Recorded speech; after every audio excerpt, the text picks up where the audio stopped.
தேவதார் மணி பாருங்கள். இப்போ கோர்க்கிற பாருங்களேன்.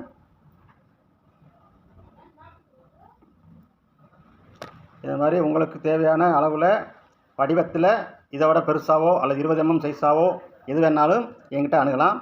இது மாதிரி உங்களுக்கு வேணும்னாலும் சரி, நெருக்க வேணாலும் சரி, செம்பு கம்பியில் கட்டுறாலும் சரி, வெள்ளியில் வேணாலும் கட்டி தர்றேன். உங்களுடைய விருப்பத்துக்கு தகுந்த மாதிரி செஞ்சு தரேங்க. யாருக்கு வேணாலும் ஆன்மீக சார்ந்து பரிகார பொருள் வேணும்னா என்கிட்ட அணுகுங்க. தேவதாரு மரத்தில் மணி கடைஞ்சி நான் செஞ்சு கொடுக்குறேன். இது 8 mm 54 மணி கேட்டதுனால இந்த மாதிரி இடைவெளி விட்டு மணி கோர்க்குறேங்க. இது இப்போ கொஞ்ச நாளாக கைக்கு போடுற மாதிரி ப்ரேஸ்லெட் கேட்டிருந்தாங்க. அதுதான் இப்போ நிறையா செஞ்சு வச்சுருக்கிறேன். இது பாருங்கள், இது ப்ரேஸ்லெட்டு, இது கைக்கு போடுறது. இதுவும் 8 mm தான், மணி 8 mm சைஸ் தான். அது நிறையா இப்போ இன்றைக்கி கொஞ்சம் நிறையா பேர் கேட்குறனால அப்புறம் நிறைய செஞ்சு வச்சுருக்கிறேன்.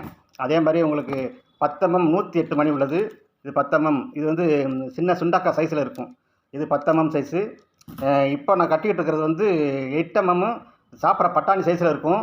அதிலே உங்களுக்கு சின்னதாக வேணும், புதுசாக வேணும்னா 6 mm சைஸ். இது 108 தான். ஆனால் மணி மிளகை விட கொஞ்சம் பெருசாக இருக்கும். இது 6 mm 6 mm. இது 108 மணி இருக்குது. இப்போ ஒருத்தர் 54 மணி கேட்டதுனால இந்த மாதிரி டைப்பில் கட்டுறேன். இது நெருக்கமாக இருக்கு இல்லையா, இது உங்களுக்கு கேப் போட்டிருக்காருன்னா 54 மணி. இது 108 மணி. இது அது மாதிரி உங்களுக்கு தேவையானதை உங்களுக்கு என்ன சைஸில் வேணாலும் சரி, என்ன மரத்தில் வேணாலும் சரி, நான் உங்களுக்கு செஞ்சு தரேன். ஆன்மீக பரிகார பொருள் எதுவாக இருந்தாலும் என்கிட்ட அணுகலாம்.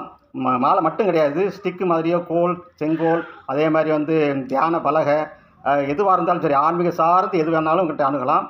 முடிஞ்சால் இந்த வீடியோவை மற்றவங்களுக்கு ஷேர் பண்ணுங்கள். மற்றவர்களுக்கும் இதை பார்த்து அவங்களுக்கும் வேணும்னா நம்மளை அணுகலாம் இல்லையா. அதனால் இந்த வீடியோவை ஷேர் பண்ணி விடுங்க ஐயா.